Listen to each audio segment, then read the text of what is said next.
Assalamualaikum warahmatullahi wabarakatuh. La ilaha illallah wahdahu la syarikalah. Lahul mulku wa lahul hamdu yuhyi wa yumitu wa huwa ala kulli syai'in qadir.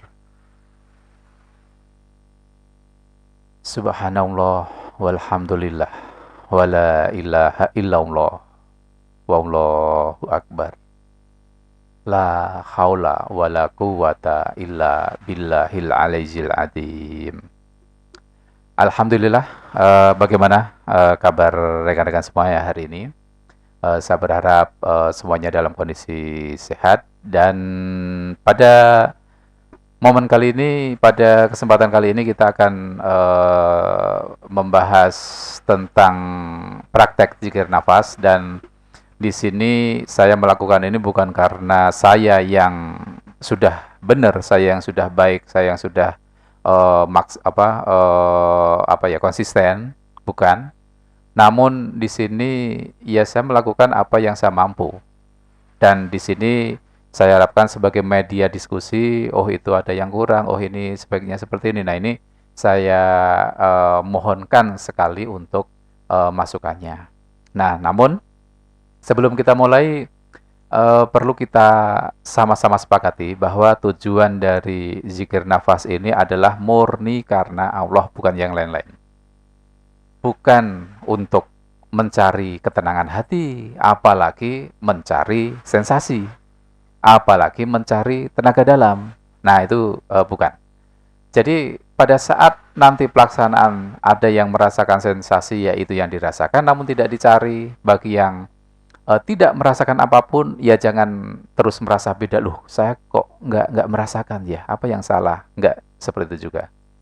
Baik, sehingga nanti sebagai suatu kriteria evaluasi yang akan kita lakukan nanti adalah bahwa DN ini memberikan suatu efek di dalam kehidupan kita, selalu sadar Allah. Jadi sadar Allah ini adalah sebagai tujuan dan kriteria kita. Baik, kita siapkan tempat untuk ber-DN.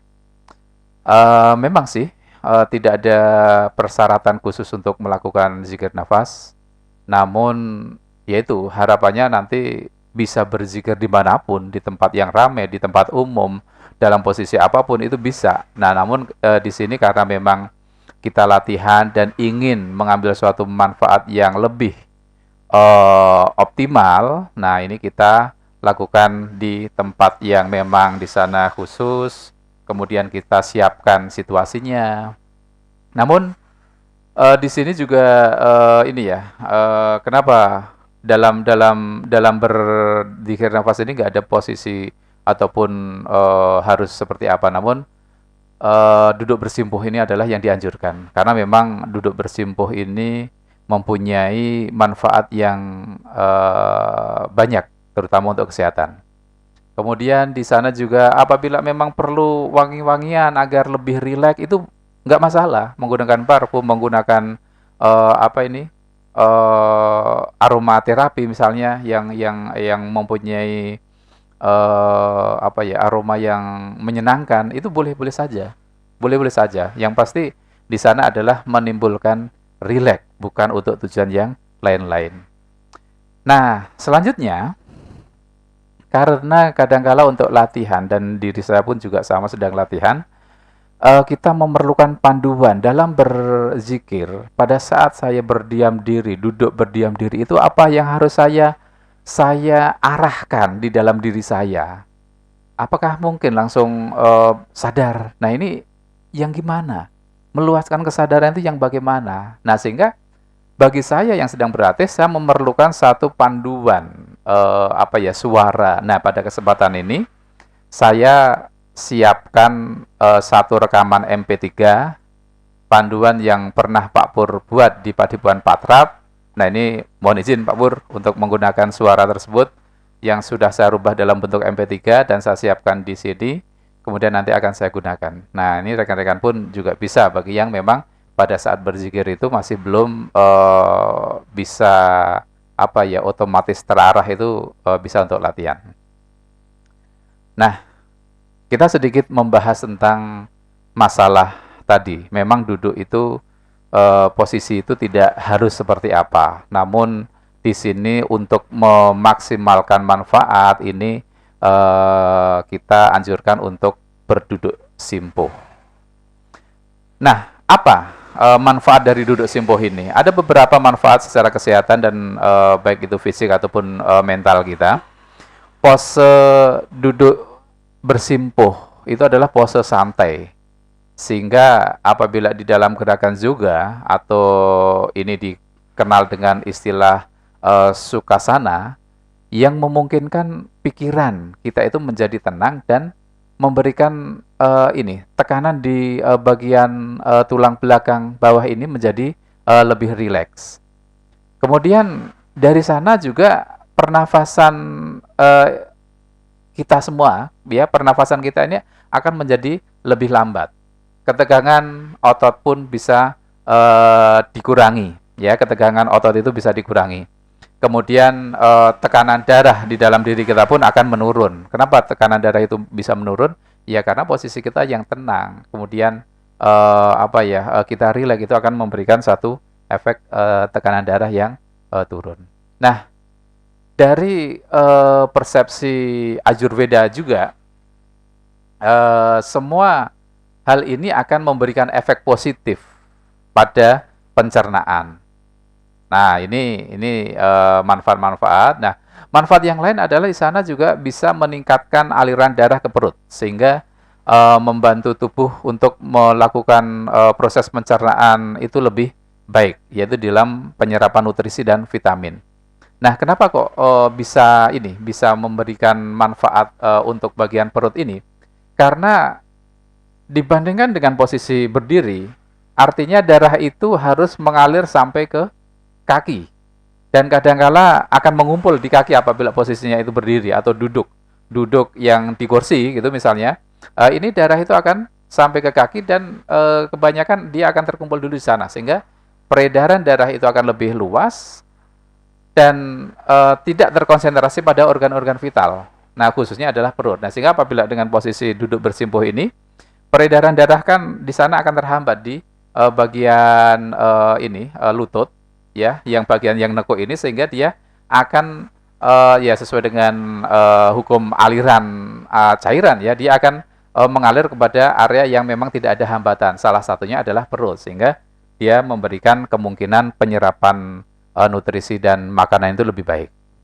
Nah, apa manfaat yang lain lagi? Nah, manfaat yang lain itu yaitu memberi ataupun membantu saraf. Saraf ini dikenal di medis itu dengan nama saraf vagus, berfungsi lebih baik saat sistem pencernaan kita itu melepaskan hormon leptin. Nah, hormon leptin ini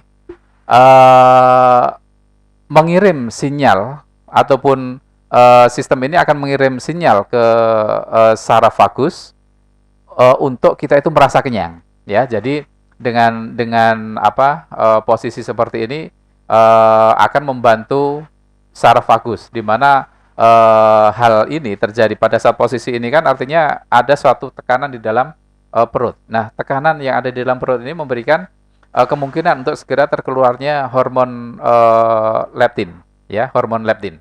Nah, hormon leptin ini akan memberikan masukan ke saraf, ke otak untuk mengatakan saya sudah kenyang. Nah, sehingga di sana menghindarkan untuk terjadinya makan yang berlebihan. Nah, itu manfaatnya. Nah, kemudian manfaat selanjutnya yaitu dengan meregangkan punggung bagian bawah, kemudian panggul dan area sekitar perut ini, sehingga akan mengurangi rasa sakit dan ketidaknyamanan. Nah, kenapa? Pada gilirannya pergangan otot ini akan membantu di sini kan meregang nih, kemudian di sini juga meregang, di bagian paha ini juga meregang. Ini akan membantu fleksibilitas dari tubuh otot itu sendiri. Nah, di sana juga dengan adanya posisi menekuk pada lutut, pada pinggang dan sendi-sendi yang lain ini akan secara teratur membantu area tersebut menjadi lebih tetap fleksibel Dan dengan adanya fleksibilitas ini akan menjaga cairan sendi ini untuk tetap beredar secara maksimal. Nah, sehingga apabila cairan sendi itu tetap bisa beredar ataupun ada secara maksimal, maka di sana akan terjadi pencegahan terhadap kemungkinan terjadinya radang sendi ataupun osteoporosis. Nah, selain itu juga memperbaiki posisi tubuh karena apabila duduk biasa itu kan kadang-kala ini ya, bungkuk di sini ya, tulang belakang. Saya pun kadang-kala apabila duduk di kursi itu seperti ini, postur yang salah itu saya sadari.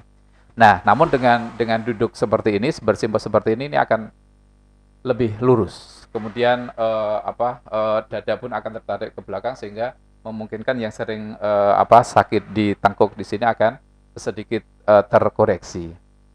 Nah, kemudian juga di sana memaksimalkan memaksimalkan pemompaan ke organ-organ penting. Nah, organ penting itu apa?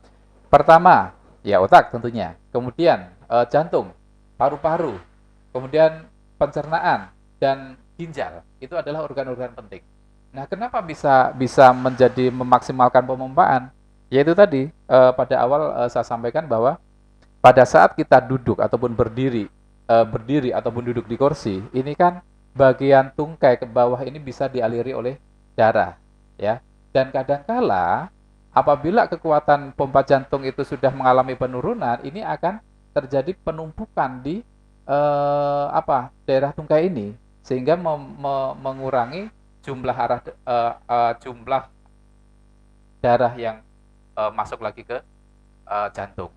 Nah, sehingga dengan posisi ini menghindarkan adanya penumpukan di tungkai sehingga darah itu bisa secara maksimal, secara banyak itu masuk ke organ-organ yang penting tadi. Nah, kemudian di sana kita bisa melihat begitu banyak begitu banyak manfaat yang kita peroleh dengan duduk seperti ini sehingga ya pada saat memungkinkan kita bisa duduk seperti ini untuk mendapatkan hasil yang lebih maksimal. Baik, untuk selanjutnya mari kita latihan ber-DN dan di sini saya sudah menyiapkan MP3-nya ya agar kita bisa melakukan DN secara baik. Baik, kita akan siap-siap dengan posisi kita duduk bersimpuh. Kemudian kita juga memohon kepada Allah agar diberikan rileks tubuh, rileks pikiran, sehingga kita bisa lebih baik lagi di dalam ber-DN. Baik, kita mulai.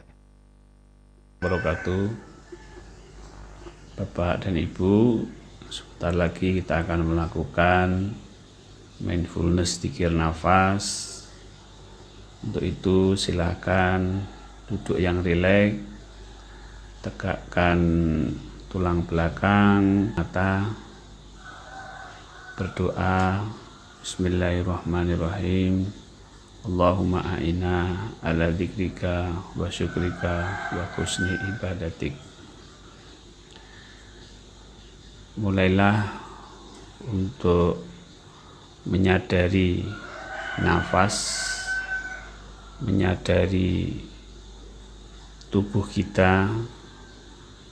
Kita sadari bahwa kita bukanlah nafas, bukanlah tubuh, dan bukanlah pikiran. Maka kita menjadi jiwa yang sadar, yang menyadari apa yang terjadi pada tubuh kita. Kita akan meluaskan kesadaran kita dan kita akan menuju kepada Allah Subhanahu wa Ta'ala untuk berzikir, menyadari Allah yang menciptakan nafas, yang menciptakan semuanya.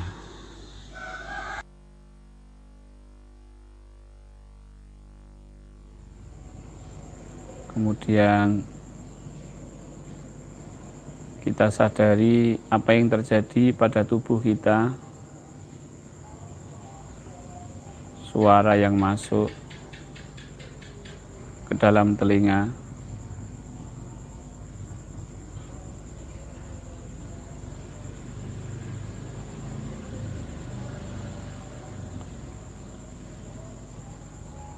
Kita sadari penglihatan kita.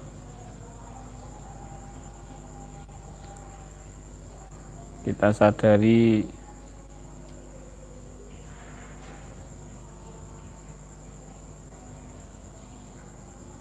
kulit kita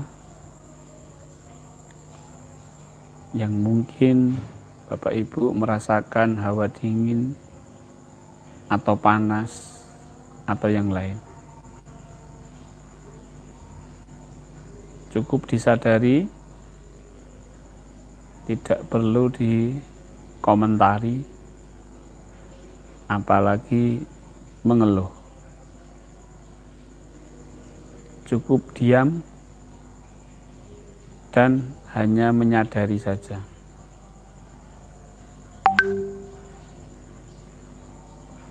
Jika Bapak Ibu merasakan sesuatu yang tidak mengenakan, perut misalnya, atau dada, atau kepala, tetaplah bersikap sebagai seorang saksi atau menyaksikan. Menyaksikan misalnya kepala sakit, atau perut sakit, atau dada sakit.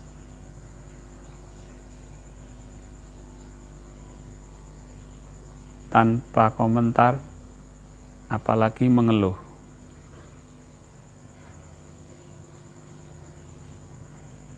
Biarkan saja sakitnya.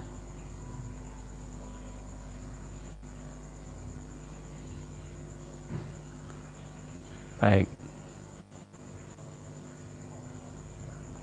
Masih ke dalam jasad kita. Bapak Ibu, pikiran kita mungkin masih kesana kesini, kesana kemari. Pikiran kita masih memikirkan hal-hal lain. Itu juga yang menjadi perhatian.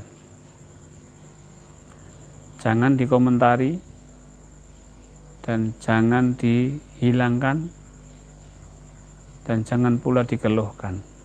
Biarkan pikiran kita lari ke sana ke sini, ke sana kemari, memikirkan hal-hal lain. Biarkan, cukup kita saksikan saja.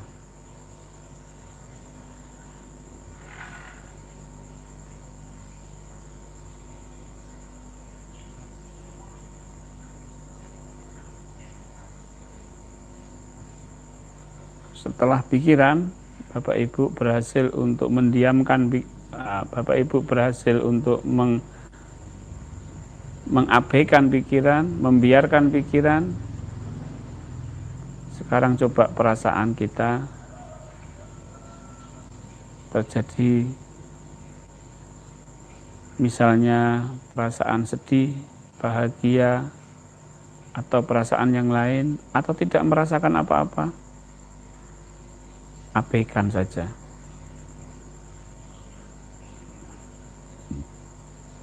Perasaannya dibiarkan.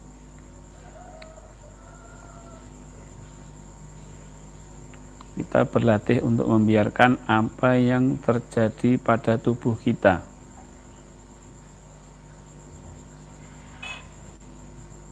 Baik. Bapak Ibu, yang namanya jiwa itu tidak berbentuk seperti tubuh kita.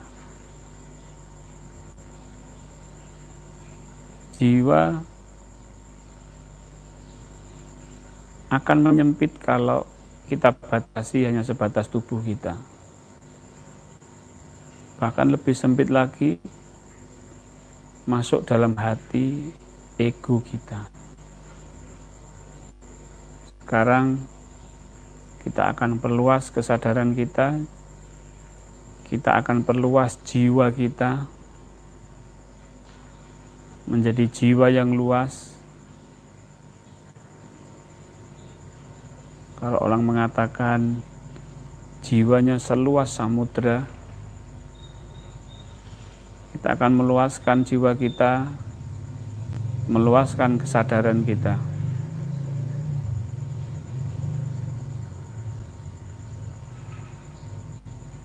Baik.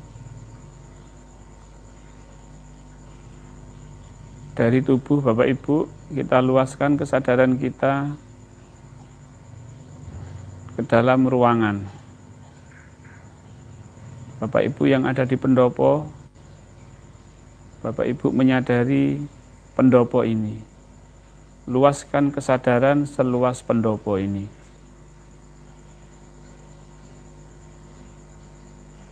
Batas-batasnya adalah tiang-tiang pendopo ini.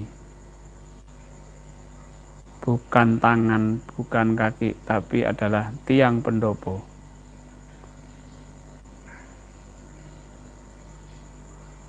Luaskan. Baik. Mari kita luaskan lagi Bapak Ibu. Yang ada di rumah, luaskan seluas rumah, bukan seluas ruangan, seluas rumah.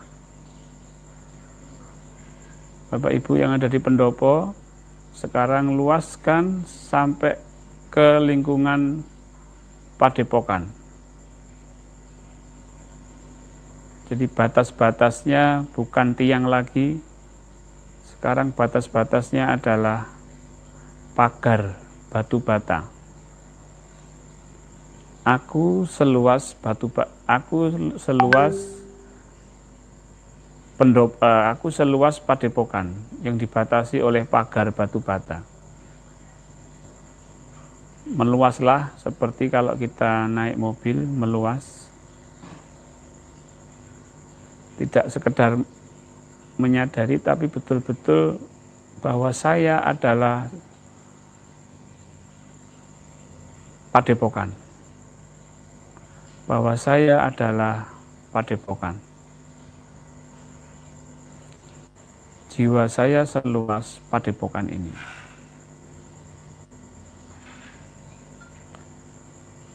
Sekarang meluas lagi Bapak Ibu. Meluas. Kita langsung meluaskan kesadaran di mana bumi kita pijak. Jadi batasnya adalah bumi yang bulat. Kita menjadi bumi yang bulat.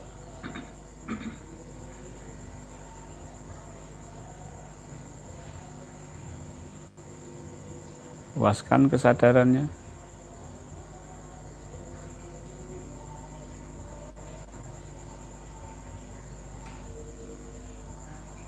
Kesadaran kita atau diri kita itu seluas bumi.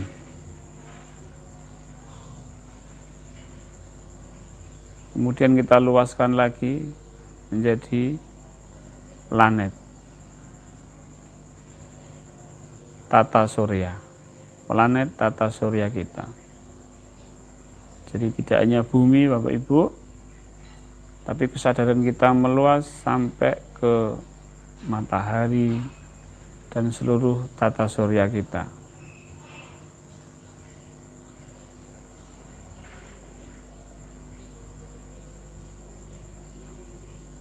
Luas lagi galaksi dan luas lagi seluruh alam raya ini.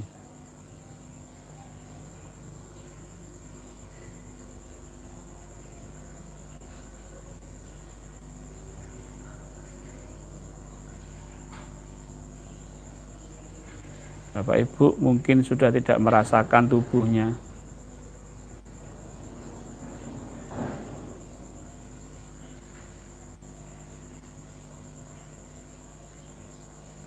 itu pertanda bahwa sudah tidak terikat lagi oleh jasad.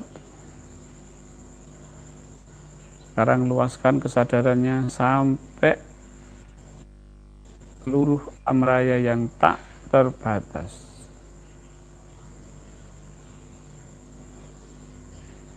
Baik. Ini adalah pelajaran zikir nafas level 1. Kita akan menginjak zikir nafas level 2, yaitu menyadari yang menciptakan alam raya tadi. Jadi jangan turun, tetap posisinya pada kesadaran yang luas, tapi lompat kesadarannya, yaitu menyadari Allah yang menciptakan alam raya.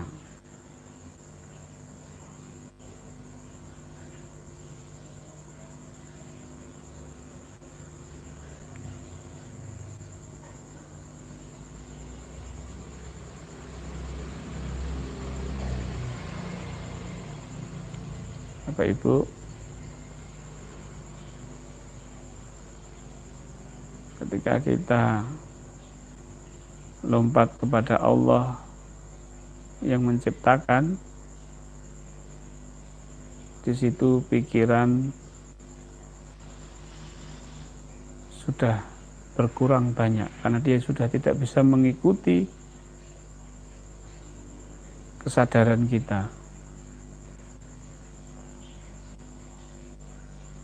Terus belajar mempertahankan kesadaran di wilayah ini untuk berlanjut ke zikir nafas level 2.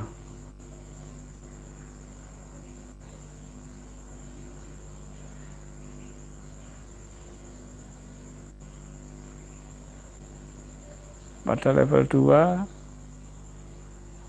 kita menyebut asma Allah dengan Hu Allah. Pada kesadaran terhadap Allah yang menciptakan, dan kita panggil yang menciptakan kita dengan Hu Allah. Hu Allah. Hu Allah.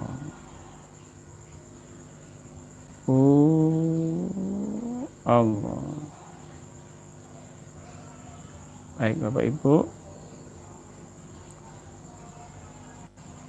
masuk ke level 3.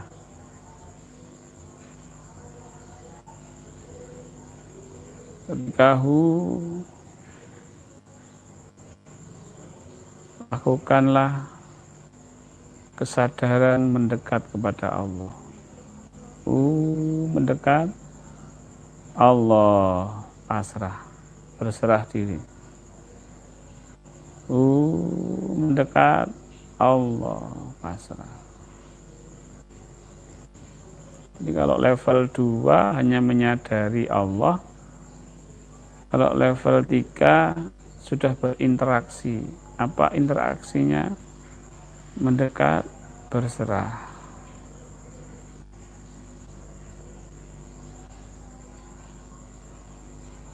Bapak Ibu, di wilayah kesadaran Allah, kemudian kita pasrahkan kepada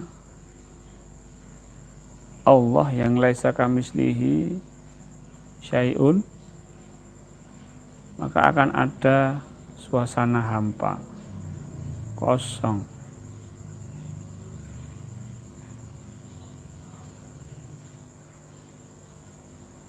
Ketika sudah datang kekosongan itu,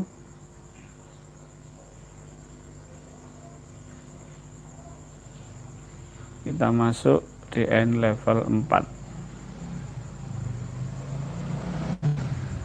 yaitu afirmasi atau nafi isbat.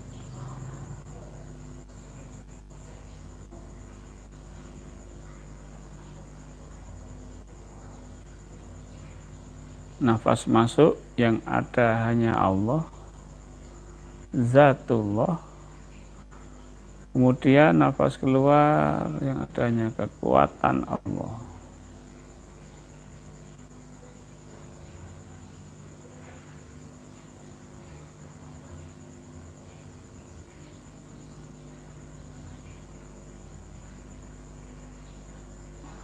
Baik.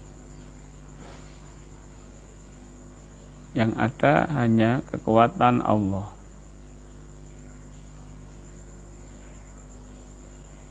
Di situ diri kita tenggelam ke dalam kekuatan Allah, sehingga terserap oleh kekuatan Allah dan kita ikuti ketertenggelaman kita di dalam lautan kekuatan Allah. Sibghoh.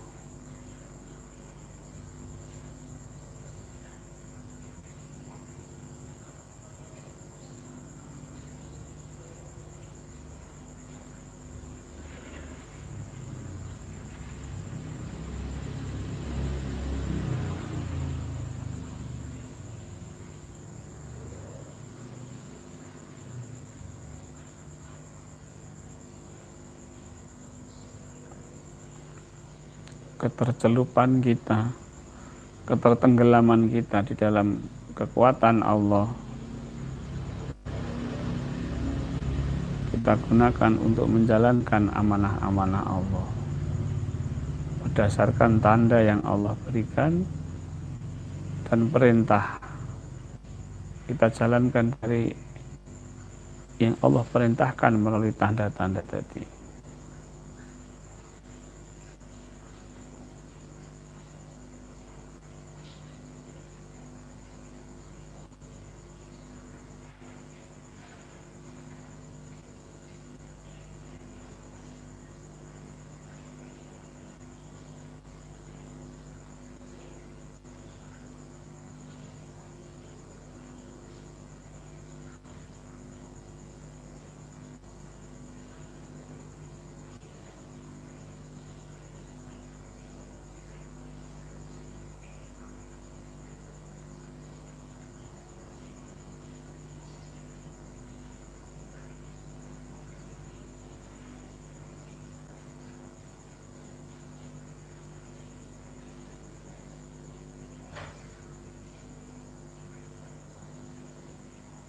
Baik Bapak Ibu, kita sudah belajar zikir nafas level 1, meluaskan kesadaran. Level 2, menyadari Allah. Level 3, berinteraksi dengan Allah. Level 4, fana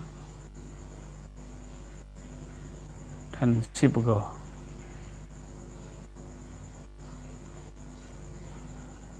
Terus kita latih semampunya. Poin pentingnya adalah sadar Allah. Yang penting adalah sadar Allah. Setiap nafas diisi dengan zikir Allah.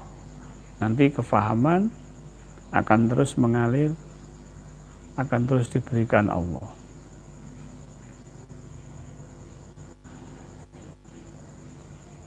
Bapak Ibu yang ada di rumah,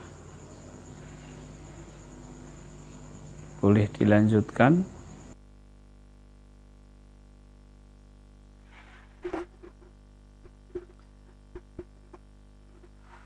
Baik, alhamdulillah sudah selesai, dan ini biasanya terus kerasa semutan, sehingga kita mencoba duduk